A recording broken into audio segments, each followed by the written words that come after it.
Olá, seja muito bem-vindo a mais um Portfólio Aberto. Eu sou o Guilherme Pereira e hoje estou aqui de novo com o Marcelo Blay. O Marcelo que veio aqui compartilhar conosco um assunto super relevante e que ele conhece muito, né, Marcelo? Vamos falar sobre portfólio, né? Acho que até É, o nome do nosso podcast é gestão de portfólio, quer dizer, entra dentro do conceito como um todo. Hoje eu vou abrir aí, como se diz, o kimono.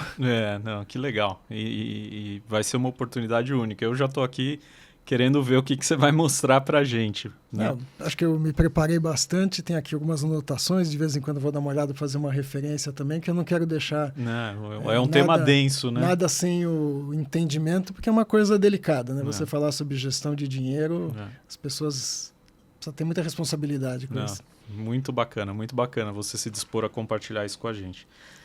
Bom, vamos abrir falando um pouquinho você sempre fala de trazer práticas de gestão profissional, né, para a sua vida financeira e tal, para a vida pessoal. Quando e como que você começou a olhar dessa forma? Acho que assim, eu comecei a olhar com muito mais cuidado foi quando chegou um pedido dos meus pais para ajudar a fazer a gestão do patrimônio deles. Até então eu fazia a gestão do meu patrimônio, eu também era muito mais jovem, a gente acha que vai ser jovem para sempre, então você não precisa, vai ter tempo de fazer todas as devidas correções, né? Mas quando eles falaram, eu falei, puxa vida, agora tem uma responsabilidade muito grande. Eu não era um especialista, estamos falando de coisa de mais de 20 anos, talvez uns 25 anos atrás, e eu, assim, bom, se eu não entendo, eu vou ter que realmente estudar muito. Então eu comecei a acessar muita literatura. Também gastei muita sola de sapato, indo em conferências, visitando bancos, visitando gestores ao longo aí desse período, e aqui no Brasil, fora do Brasil, para realmente fazer algo com muita seriedade, que seria a gestão do patrimônio, né? Uhum. E você, né, até por trazer essa experiência profissional, eu me lembro de você sempre falar da importância de um orçamento mensal, de um limite de gastos, né? Porque ninguém começa a investir se não tem essa gestão e não começa a sobrar dinheiro para guardar, né? Eu acho que essa questão de gestão é o mais importante, é o que você falou, né? E você ter o orçamento, acho que é uma ferramenta que ajuda a pessoa a começar a se planejar. O orçamento é fundamental nesse sentido para que você consiga entender: será que eu estou gastando mais do que devia? Será que eu tenho que poupar? Quanto que eu posso poupar? Quanto que eu devo poupar? Então, se eu quero criar uma carteira de investimento e eu sei o quanto eu estou gastando, bom, então sobrou um pouquinho, que é uma hora de eu começar a construir algo imaginando longo prazo. Eu acho que sem ter um orçamento, você não consegue imaginar o teu futuro financeiro. Uhum. Você vai estar sempre, acho que, meio à mercê do que vão te falar, ou daquilo que você vai acreditar que falaram aqui e ali, ou você também pode estar gastando mais do que você imaginava, então você está contraindo dívida. Uhum. E aí você, ao invés de fazer a gestão da carteira, é a carteira que faz gestão de você, porque no fim não é nenhuma gestão de carteira, no fim você está trabalhando para pagar juro. Sem dúvida. Então acho que o orçamento dá muito essa transparência. Muito bacana. E aí, falando de orçamento, dessa previsibilidade, né, que é super importante a gente colocar no nosso dia a dia, como é que você enxerga o papel de uma reserva de emergência? Isso está lá nas suas planilhas? Como é que você entende essa reserva? Assim, imprevistos acontecem, né? A vida tem uma série de sustos que a gente passa, você tem um monte de imprevistos. Obviamente que você tem mecanismos de se proteger contra esses imprevistos, como, por exemplo, o seguro, né? Você pode ter seguro de casa, do carro, de saúde, etc. Mas tem certas coisas, por exemplo, você precisa fazer um tratamento diferente, que não tem cobertura do seguro, você precisa ter uma reserva para esse tipo de coisa. Você pode estar totalmente protegido, como eu disse, com relação ao seguro, mas de repente vem uma ação trabalhista de um funcionário doméstico.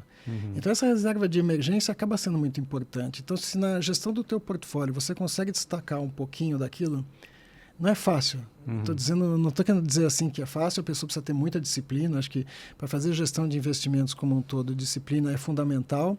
E acho que tem uma reserva para esse tipo de incertezas que acontece. Tem um ditado que eu gosto muito, que é "Hope for the best, but be prepared for the worst". Quer dizer, espere que vai dar tudo certo, mas esteja preparado se der errado. Para mim, esse é um lema muito importante. Sem dúvida. Muito importante. E estar preparado te traz maior tranquilidade para o momento necessário, né? Onde você tem realmente essa emergência. Porque quando você for pego de surpresa, você vai estar meio psicologicamente abalado. E você poder saber que você constituiu uma reserva para fazer frente a essas eventualidades, eu acho que ajuda você a ter mais calma numa tomada de decisão daquele momento mais difícil. Legal. Você também costuma dizer que administra o seu patrimônio como se fosse um fundo patrimonial, né? Como é que essa mentalidade se reflete nas escolhas que você faz? Eu comecei a pensar nisso, assim, duas coisas, né? Dois exemplos. Um deles é que você tem muitas universidades, né, que elas trabalham com um grande fundo que os doadores dão, e ela tenta se manter através do rendimento da gestão desse fundo. Por quê? Porque uma universidade quer se manter no longo prazo. A gente tem universidades aí mais que centenárias ao redor do mundo onde esse negócio funciona bem.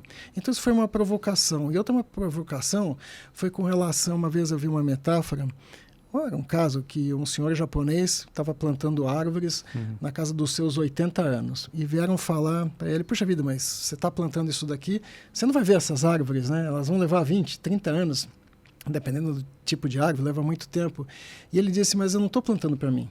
Eu estou plantando para as gerações que vêm, dos meus netos, dos meus bisnetos, que talvez ele nem venha a conhecer.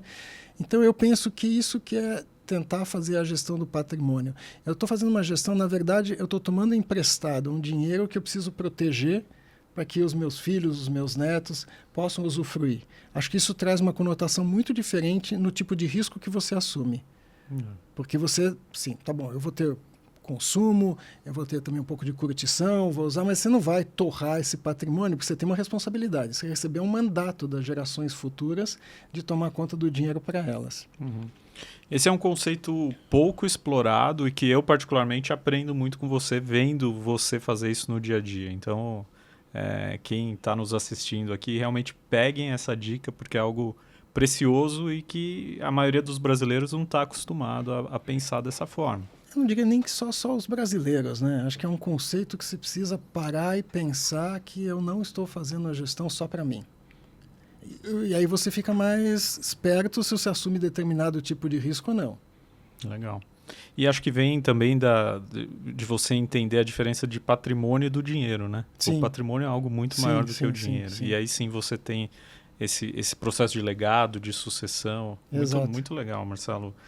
Dentro dessa lógica, né, de gestão de patrimônio, de reserva de emergência, você sempre mantém uma reserva de liquidez, um caixa de oportunidade, porque também tem as emergências, mas tem as coisas boas que acontecem durante a vida, né? Como é que você vê isso?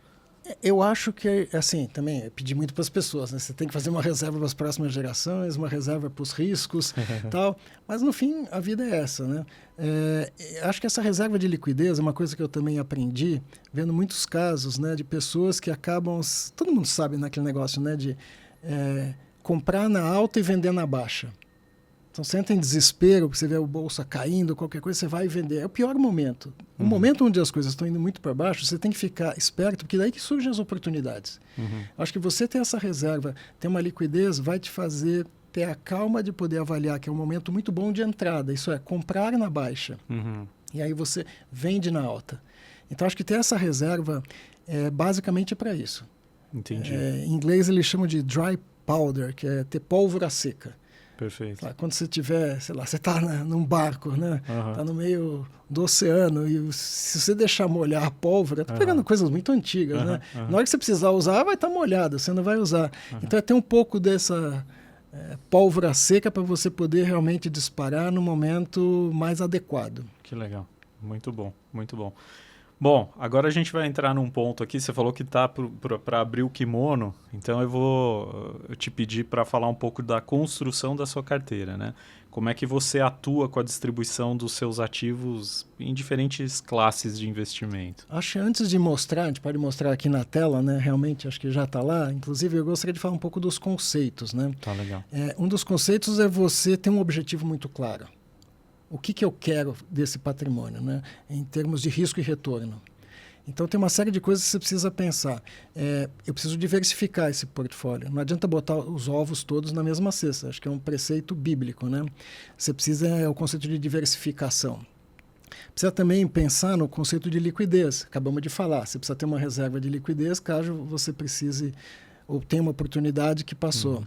Eu acho que tem também coisas que, quando a gente monta o portfólio, que a gente precisa pensar, que é a tal da correlação. O que é a correlação? Não adianta você ter ativos muito parecidos, porque no momento de estresse de mercado, esses ativos vão ter um comportamento muito parecido. Vou dar um exemplo aqui.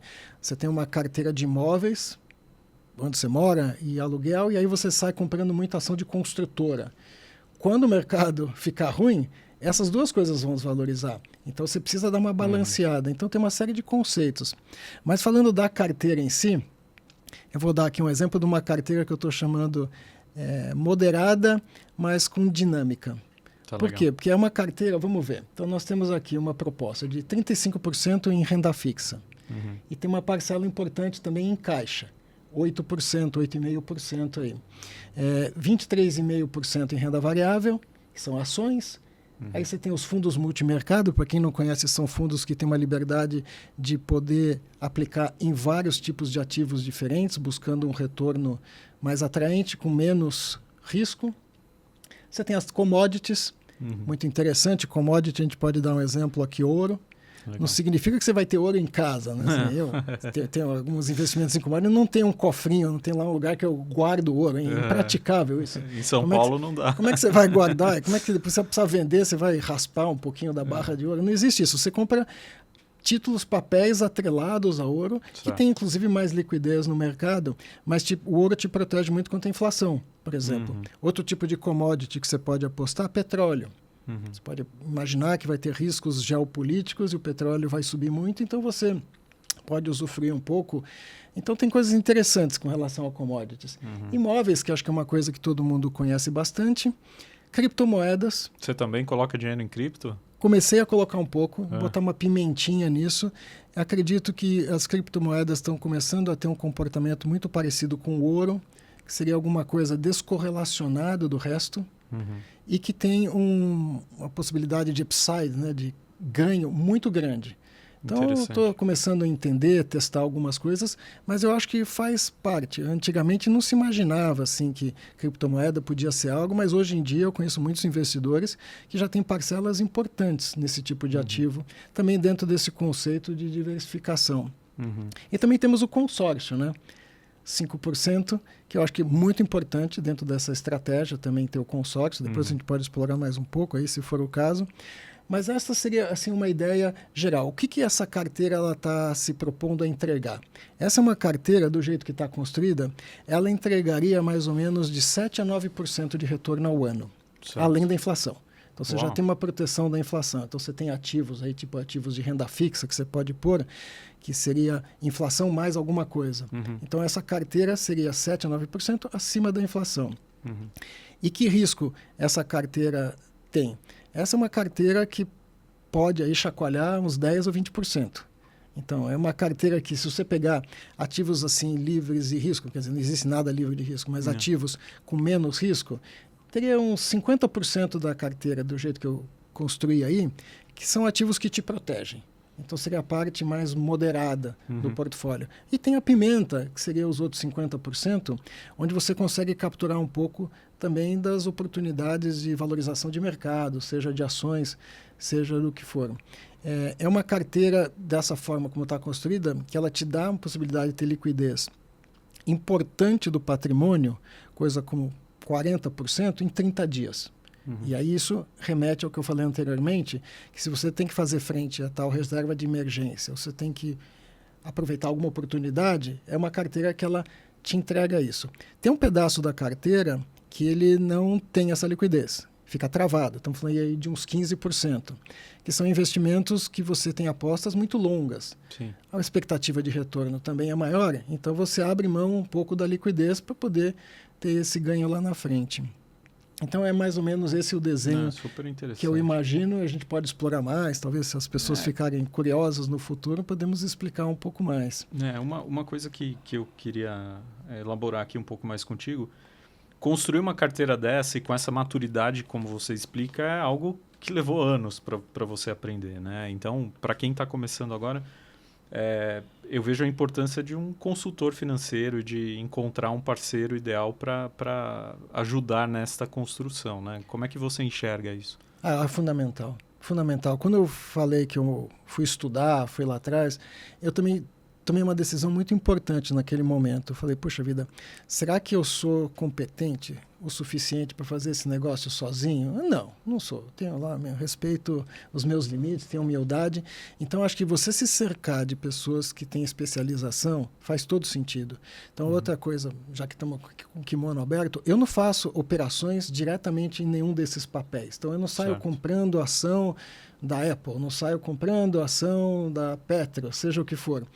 Eu acho bons gestores. Eu descobri que a competência era exatamente o que você falou, achar bons parceiros especialistas. Como é que alguém pode dizer que é especialista em cripto, em consórcio, em multimercado, em gestão?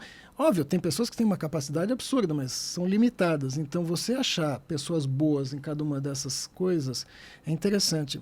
Inclusive, eu acho que um bom assessor de investimento é uma pessoa que te ajudaria a montar isso. Mas te ajudaria a montar pensando não única e exclusivamente na questão do risco que você está correndo.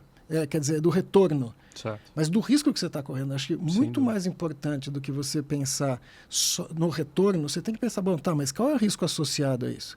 Você pode tomar um susto, você pode tomar uma perda que vai levar uma década para você reverter e voltar ao estado que você estava antes do susto. Então, acho que um bom assessor te ajuda a entender, deveria te ajudar a entender muito bem isso. Eu acho que tem uma carência no mercado nesse sentido.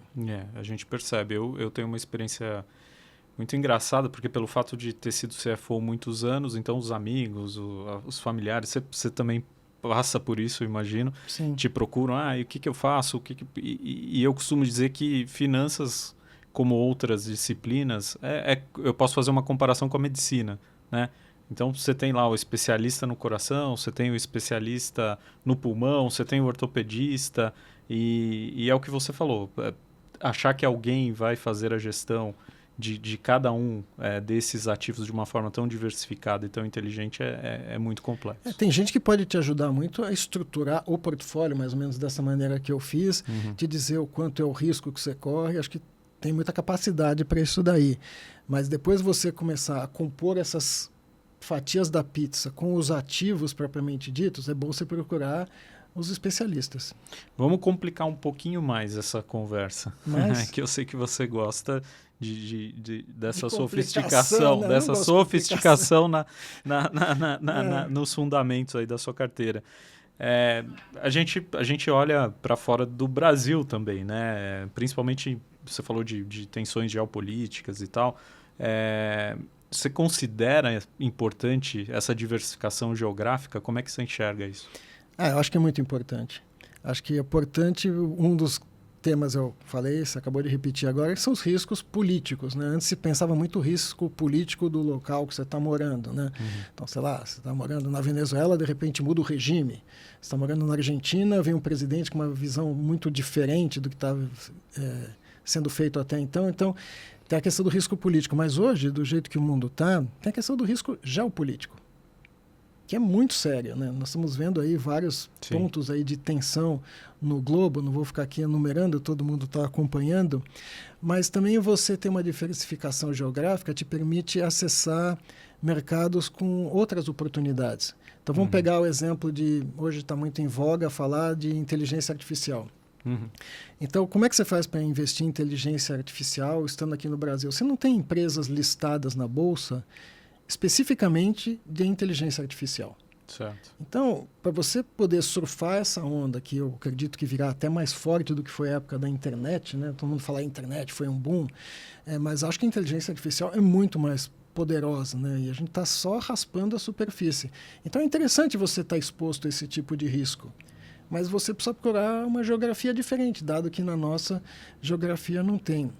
E também essa questão de diversificar internacionalmente volta ao preceito bíblico da diversificação, que é não deixar todos os ovos na mesma cesta. Então isso reforça um pouco o que eu falei até agora. Bom, e nesse sentido eu imagino então que você também faça uma avaliação da sua carteira em diferentes moedas, pelo menos dólar e real, aí, pelo que você falou até agora, como é que isso funciona? Eu acho que é interessante, dentro desse conceito de diversificação, de não ter os ovos na mesma cesta, você também diversificar em moedas. Porque, às vezes, nesses movimentos todos geopolíticos, você tem um lado que pode estar indo melhor, o outro pior, e você, diversificando, você consegue realmente atingir os teus objetivos, né? Eu acho que não só a questão de ver a carteira em outras moedas tem essa questão, mas você tem também a questão de caso você tenha alguma despesa que você imagine fazer. Uhum. Então, imagine você que vai mandar os teus filhos estudar fora. Se você não olha o teu patrimônio também com uma ótica dolarizada, ou se vai estudar na Europa com euro, ou se vai estudar no Japão com ien, seja lá o que for, você pode ter a ideia de que o teu patrimônio está rendendo, mas quando você olha em moeda forte, não o suficiente. Uhum. Outro dia você vai querer comprar um imóvel em Miami, muita gente faz isso. Então você precisa também ter essa visão de olhar. E também eu acho que quando você tem a visão do patrimônio em mais de uma moeda, você consegue ver se você efetivamente está conseguindo bater a inflação. É uma maneira de você ver em moeda forte se o que você está tendo de moeda local é o suficiente para você estar conseguindo proteger seu patrimônio dessa corrosão inflacionária. Certo. Principalmente nos últimos anos, né? Onde você vê economias mais desenvolvidas com inflação muito mais alta do que historicamente. Sem dúvida. Então, total sentido. Vamos voltar para um ponto que você tateou ali atrás. Muitas vezes a gente acaba olhando só para retorno, né? Quando se constrói uma carteira. E como é que o que você avalia além do retorno? Que tipo de risco você está olhando? Acho que assim, você tem que estabelecer uma meta, como tudo na vida, né? Você só consegue atingir as coisas que você almeja se você tem metas muito claras. E a gente consegue estabelecer bem uma meta de quanto retorno eu quero ter. Eu quero ter um retorno de X% ao ano. Bom, mas qual é o risco? Então, acho que a gente tem que se preocupar muito com o risco, porque daí você calibra se aquele retorno você consegue aguentar aquele tipo de variação. Então, quando vai olhar uma carteira sobre o aspecto de risco, você tem que olhar a volatilidade, isso é, quanto os preços dessa carteira vão chacoalhar. Então, você precisa olhar, bom, e qual é o teu estômago, qual é o teu fígado para aguentar isso? E também você precisa entender coisas que se faz numa carteira bem gerida, com alguém que te dá uma boa consultoria, é fazer um teste de estresse. Tá, e se o negócio realmente der muito problema... Falando português, claro, se der merda, entendeu? Exato. Desculpem os nossos ouvintes, mas essa é a melhor expressão. Mas se der merda, o que acontece? Quanto eu corro risco? Qual é a minha perda máxima esperada? Dá para calcular isso. Você constrói um portfólio, você sabe qual é o risco, mas você pode ter uma perda máxima esperada. Aí você olha aquele risco e aquela perda, será que eu aguento?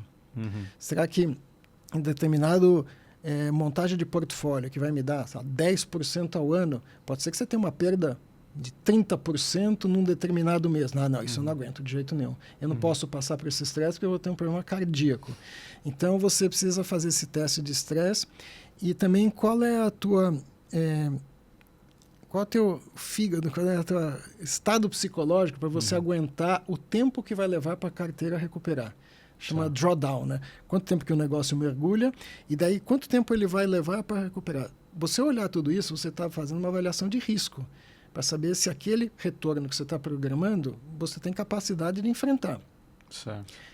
E também é um portfólio que você tem que construir. Um dos aspectos de risco é quanta liquidez eu vou gerar para casos de estresse para eu poder realmente fazer frente às despesas, como é que eu toco a minha vida. Então, acho que é muito importante ter essa visão, tão quanto do retorno, é a visão de risco. Eu não estava... previsto aqui, não estava nas minhas perguntas, mas você falando sobre risco, uma coisa que me vem à mente até esses dias, eu fiz um post no LinkedIn sobre isso, sobre as crises. Você já passou por algumas crises, a gente teve várias crises num período recente. Conta um pouco para a gente, se puder pegar 2 ou 3 aí, como é que você passou por isso? Eu acho assim, vai acontecer. É líquido e certo que vai acontecer. Algumas coisas são líquidas e certas na vida, né? Que a gente vai morrer, obviamente, que a gente vai pagar imposto e que você vai enfrentar uma crise. Sejam crises pessoais, seja quais forem, mas crises de mercado, né? Por exemplo, a crise de 2008, né? Crise imobiliária nos Estados Unidos. Peguei essa daí na testa, né? Assim, foi uma coisa... E naquele momento... do auge da quebra de algumas instituições financeiras, vamos falar aqui da Lehman Brothers, que acho que foi o caso mais assim famoso, né? Tem até filmes muito interessantes que falam sobre isso, depois a gente pode até botar as dicas aí Legal. no link. Mas naquele momento, a nossa carteira perdeu 50% do valor. Uau. Então você olha aquele negócio que você tinha e de repente você tem metade daquilo. E aí eu tomei uma decisão muito sábia na minha vida, foi não fazer nada. Porque se eu tomasse alguma atitude naquele momento, eu ia estar vendendo na baixa. E aí eu acho que entra a coisa mais importante, que é na gestão do patrimônio, é você olhar no longo prazo. Porque, tá bom, aconteceu a crise, você tem uma estratégia de patrimônio, de alocação de carteira bem feita. Você sabe que aquilo vai passar. E vai passar, tudo na vida passa, certo? É coisas muito boas e coisas muito ruins. Alguma hora passa. Ter sangue frio, manter a tua estratégia de longo prazo intocada, porque senão você vai fazer besteira. Então, acho que essa foi uma das crises muito interessante. Tem tudo a ver com aquilo que você fala da gestão profissional, né? Você traz isso para o pessoal, mas não tem por que a gente abrir mão daquilo, das técnicas que a gente aprende nos negócios para a nossa vida pessoal. Mas precisa ter muita frieza, né? Precisa ter muita disciplina e assim, saber que você tomou uma decisão estratégica de longo prazo e não entrar num desespero, porque daí você vai tomar decisões irracionais. Muito interessante. Bom, legal. A gente está indo para o final aqui, mas a gente não podia deixar de tocar no assunto consórcio, né? Você falou ali dos 5%, mas você puder me explicar um pouquinho mais como é que você faz essa alocação, como é que você enxerga a importância do consórcio na sua carteira? Acho que o consórcio tem algumas vantagens, né? A gente começou a estudar esse assunto aí há uns pares de anos e eu comecei a entender mais, vencendo o preconceito que a gente já falou no episódio de abertura, que eu mesmo tinha, você mesmo tinha, a maior parte das pessoas com quem a gente fala, todo mundo tem essa questão de preconceito com o consórcio, mas começar a entender que é uma forma até de você diversificar risco, né? Então, você quer ter exposição ao mercado imobiliário. Vamos pegar consórcio de imóveis. Por que você vai queimar muita liquidez e sair comprando um negócio que vai consumir o teu caixa? O consórcio te dá essa liberdade, que você vai pagando um pouquinho a cada mês e você deixa aquele montante que você tem de liquidez investido. E olha que interessante, se você pegar condições atuais, um consórcio te custaria IPCA, inflação, mais 1%. Que é o custo da correção do valor da parcela, mas também do valor do bem que você vai estar adquirindo. E esse 1% se reflete a taxa de administração que você vai pagar diluída aí ao longo do tempo. Então, você tem uma despesa de IPCA mais 1. O teu dinheiro pode estar rendendo a IPCA mais 7. Hoje em dia, você consegue ter um papel, que é um papel, uma NTNB, título do governo, né? Pagando inflação. IPCA mais 7%, então deixa esse dinheiro rendendo IPCA mais 7%, que você vai ter uma dívida IPCA mais 1%, e você, enquanto o dinheiro está lá, você está ganhando diferencial. Então faz todo o sentido. Não só na questão da estratégia de diversificação, quando você quer ter essa exposição a imóveis, mas você também tem uma exposição a imóveis sem correr o risco de uma incorporação, que por N motivos pode não dar certo, sem correr o risco da construção da obra, que também a empresa pode não aguentar, pode sofrer alguma questão aí, seja lá qual for, existem questões regulatórias, leis de zoneamento. Então você se livra desse tipo de risco, vai pagando uma parcela que cabe no seu bolso, dentro do contexto do portfólio como um todo, ganhando diferencial e podendo ter o teu sonho, a tua casa, o teu carro, no prazo que você julgar conveniente. Óbvio que o consórcio tem a questão de você ter a sorte de ser sorteado logo no começo, mas também tem os mecanismos que a gente sabe muito bem, que existem estratégias que você pode usar o consórcio através de lance, né? Sim. E eu acho que a gente desenvolveu muito essa técnica, né? Chegou lá, de ensinar a pessoa a aumentar a probabilidade dela ser contemplada. Exato. A gente teve um caso muito interessante que a gente disse para um cliente que ele podia usar o FGTS. Sim. O dinheiro está parado no FGTS, rendendo quase nada. Ele pode usar isso como uma forma de compor o montante que ele pode dar de lance. E a gente teve muito sucesso, né? Sem dúvida. Ao estudar em que grupo a gente coloca essa pessoa, acho que a gente desenvolveu muito essa tecnologia, né? De colocar a pessoa no grupo certo, dado que ela precisa ter a casa mais rápido, não dá tempo de ficar esperando ser sorteado. Então, tem muita coisa interessante. São diferentes estratégias, né, que a gente tem adotado e quanto mais a gente entende do produto, Acho que tem tudo a ver com o que nós estávamos falando sobre o assessor financeiro, sobre o consultor e aquele que realmente entende do produto, né? Então, e complementando, né, além da sua visão do consórcio, como você enxerga isso também para aquela família que está começando, numa jornada mais de longo prazo? Como isso pode ser uma ferramenta útil para essas famílias? Eu acho que o consórcio ajuda a você colocar na cabeça a questão de que você precisa se planejar para o longo prazo. Então, acho que é uma ferramenta que começa a te provocar, que começa a provocar você ter um orçamento, porque o quanto do teu orçamento você pode dedicar para conseguir fazer frente àquela parcela. Então, tem esse aspecto muito interessante, que eu acho que faz todo sentido. Eu acho que tem também a questão do objetivo que a pessoa se colocou. Então, eu quero um dia poder ter minha casa própria, eu quero poder ter um carro mais bacana, assim, assado. Acho que o consórcio traz algo que é muito importante, que é você ter a disciplina. É você começar a se planejar. E a gente volta para o começo da conversa, isso é fundamental. É fundamental para você poder pensar que lá no futuro você vai poder ter uma estabilidade, vai poder curtir a vida, vai poder deixar um patrimônio. Acho que o consórcio ajuda nisso. Não é o único ativo. A gente fez aqui exemplo de muitos outros. Sem dúvida. Mas acho que tem esse ponto da disciplina que você trouxe.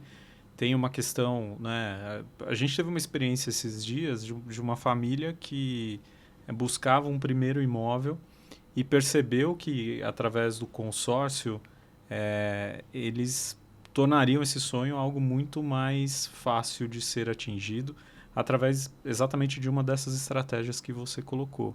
Então, são pessoas que nem imaginam que teriam acesso a um bem e que hoje começam a entender a possibilidade disso acontecer. E você está falando assim, uma coisa muito interessante, você diz que as pessoas nem imaginam, né? E pode ter gente olhando isso aqui e falar, pô, Marcelo, mas eu não consigo fazer isso. Pô, diversificar, cara, consegue. Consegue. Não é uma questão de ter pouco, muito dinheiro. Você consegue montar uma estratégia com o que você tem naquele momento. Faz todo sentido. Puxa vida, mas você falou de diversificação em moedas. É muito difícil. Não é difícil. Hoje em dia você tem produtos para isso. Você tem os bancos tradicionais aí que abrem uma conta em dólar e te permite até, inclusive, investir em moeda diferente de real. Sim. Então não é uma coisa que é restrita apenas a quem já tem um patrimônio muito grande. Eu acho que isso deve ser feito desde o começo. Você começa a fazer esse exercício de se disciplinar. E eu vou te falar, isso se paga no longo prazo. Se paga. Muito interessante. Bom, vamos lá. Se você tivesse que resumir em uma frase o maior aprendizado da sua experiência como gestor de patrimônio, qual seria essa frase, Marcelo? Frase. Eu não sei se eu diria uma frase, se você me permite distorcer a sua pergunta aí. Claro. Eu acho que seria mais a regrinha que eu conto, não canso de contar, as pessoas estão até cansadas, que é a regra dos 3 P's, né? Certo. O que são os 3 P's? Primeiro P, planejamento, que é tudo que a gente falou até agora. Realmente você, desde fazer um orçamento até pensar na constituição da casa, se planejar, ter uma reserva de emergência, ter uma reserva para oportunidades. Então, isso é planejar. Então, acho que o primeiro P do planejamento. O segundo P é o da persistência, porque uma carteira de investimentos vai chacoalhar. E vai ter momentos que você vai ficar com muito medo. Então, se você tem essa visão de longo prazo, você persiste, a tendência é que as coisas acabam se concretizando. E o terceiro P é o P da paciência, que você não constrói um patrimônio do dia para a noite. Fundamental. É ter muita paciência. Nós estamos falando coisas aqui realmente para você imaginar um ciclo de vida. Varia muito efetivamente do momento de vida que você está, mas se você começar, mesmo que você consegue reservar um pouquinho no começo para fazer um investimento, mas você cria o hábito. E acho que a gente se transforma quando a gente introduz algumas coisas que viram hábito. Então, poupar, pensar no longo prazo, investir, construção de patrimônio, se você começa a fazer isso todo mês, no fim, virou um hábito. E aí você já faz mesmo sem estar percebendo e você vai usufruir. Então, não seria uma frase que eu te diria, seria esse conceito dos 3 P's, planejamento, persistência e muita paciência. Marcelo, tem uma regra que você vive comentando que é a regra dos 72. Conta pra gente como é que isso funciona. Essa é uma regrinha de bolso bem interessante, que quando você está imaginando que tipo de retorno eu quero ter do meu portfólio, e você tem sempre a questão do prazo atrelada, né? Então, eu quero, por exemplo, ter um retorno no meu portfólio de, sei lá, 12% ao ano. Então, você divide 72 por 12, isso vai dar 6. Certo. Então, quer dizer que se você conseguir montar um portfólio com 12% de retorno, em 6 anos, você consegue dobrar o patrimônio. Então, essa regra de 72 era assim, deixa eu refrasear, quanto que eu preciso ter de retorno, em que prazo, para eu dobrar meu patrimônio? Acho que essa é a melhor explicação. Vamos tentar ser mais didático assim. Agora você vai falar, puxa vida, você que é um cara de mercado, ter 12% de retorno ao ano, você vai correr o risco absurdo. Assim. Provavelmente você não vai conseguir dormir à noite de tanto que a tua carteira pode chacoalhar e quanto você pode ter uma perda máxima no mês. Então vamos inverter. Então, puxa vida, e se eu investir 6% ao ano? Você divide 72 por 6, te dá um número de anos. Então quer dizer que você pode dobrar o teu patrimônio em 12 anos. É muito diferente, certo? E você pode brincar aí com os números. Você divide 72 pelo quanto você quer ter de retorno na carteira, te dá um número de anos para dobrar. Legal. Então é uma regrinha de bolso aí que funciona. Muito bom, fica a dica aí para o pessoal que quer aprender. Isso aí.